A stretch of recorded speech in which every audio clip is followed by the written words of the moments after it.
Hi friends, আমি শান্তনু বলছি। আমার ইউটিউব চ্যানেলের নাম শান্তনু ওয়ান পিজন স্কোয়ার। তো আগের সানডেতে একটা লাইভ করেছিলাম, অনেক দাদা ভাইরা জয়েন করতে পারেনি। পরে তারা বলেছিল দাদা খুব কম সময়ের মধ্যে নোটিস করেছিলে, তাই আমরা জয়েন করতে পারিনি। কালকে আবার একটা লাইভ করব 6টা নাগাদ।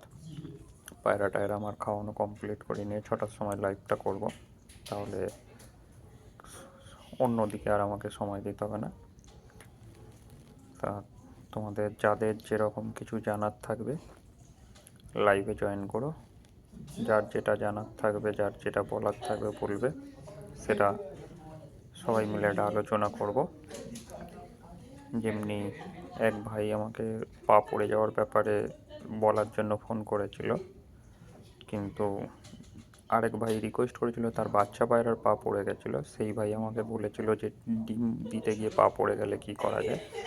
দুটোর টপিকটা দুরকম ছিল, তাই তাকে আমি বললাম যে দুটোর ব্যাপার আলাদা আছে, তাই এই ভিডিওটা করার দরকার নেই।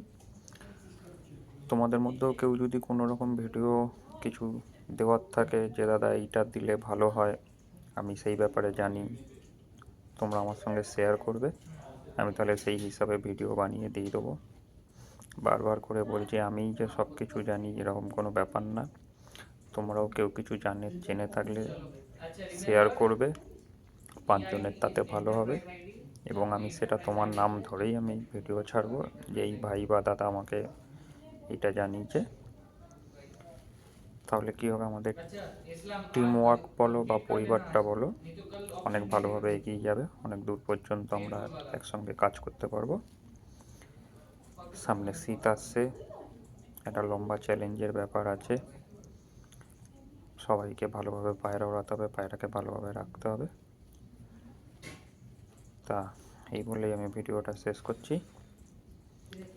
যদি ভিডিওটা ভালো লাগে লাইক করো, শেয়ার করো। কালকে আমরা তাহলে সবাই একসঙ্গে মিট করছি। আর এক ভাই বলেছিল যে পায়রা কীভাবে সেট করতে হয় বাচ্চা, সেটা নিয়ে একটা ভিডিও বানানোর জন্য। তা ওটা নিয়ে কোনো ভিডিও বানাবো না, সেই ভাই কালকের লাইভে আসলে পরে তার সঙ্গে ডাইরেক্ট ডিসকাস করা যাবে কিভাবে কি করা যায় না করা যায়। তাই বলে আমি ভিডিওটা রাখলাম। আমি আশাবাদী থাকবো যে তোমরা কালকেরে অনেকে লাইভে জয়েন করবে। তোমাদের যার যেটা জানার থাকবে, আমি যতদূর জানবো সেটা তোমাদের সঙ্গে শেয়ার করব।